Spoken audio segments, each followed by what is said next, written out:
হত্যাকাণ্ডের জন্য প্রত্যক্ষ এবং পরোক্ষভাবে যারা যারা জড়িত অনতিবিলম্বে তাদেরকে আইনের আওতায় এনে দৃষ্টান্তমূলক শাস্তির ব্যবস্থা করতে হবে।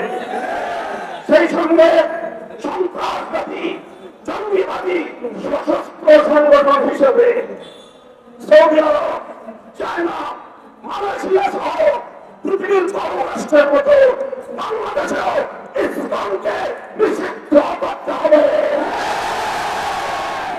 আমার পূর্ববর্তী বক্তারা বলেছেন আওয়ামী বিরোধী আন্দোলনের সারির সমকাতারে কোন কোন রাজনৈতিক দলের নেতারা মায়া কান্না করেন। স্বপ্ন দেখছেন ভারতের অনুকম্পা নিয়ে ক্ষমতায় যাবেন। আল্লাহ তাদের শপথ করে বলতে পারি ভারতের আর কোন রেসিডেন্সার বাংলার ক্ষমতার মস্তরে আসতে পারে। বাংলাদেশের জনগণের পাশে দাঁড়ান, ভারতকে নয় দেশের জনগণকে খুশি করুন। ইনশাআল্লাহ বাংলাদেশ সেই আধিপত্যবাদের যুগকে পেছনে ফেলে এসেছে।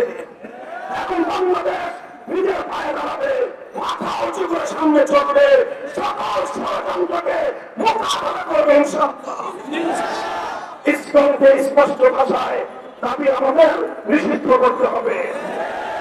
যদি এই দাবি আদায়ে সরকার অথবা বিচার বিভাগ যদি গণিমসি করে হেফাজতে ইসলাম বৃহত্তর কর্মসূচি দিতে বাধ্য হবে।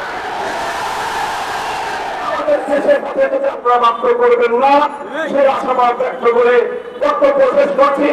আগামী দিনের সংগ্রাম এবং যে কোনো উত্তাল সময়ে পাশে থাকবার আহ্বান জানিয়ে আলহামদুলিল্লাহ রাব্বিল আলামিন। আসসালামু আলাইকুম ওয়া রাহমাতুল্লাহ।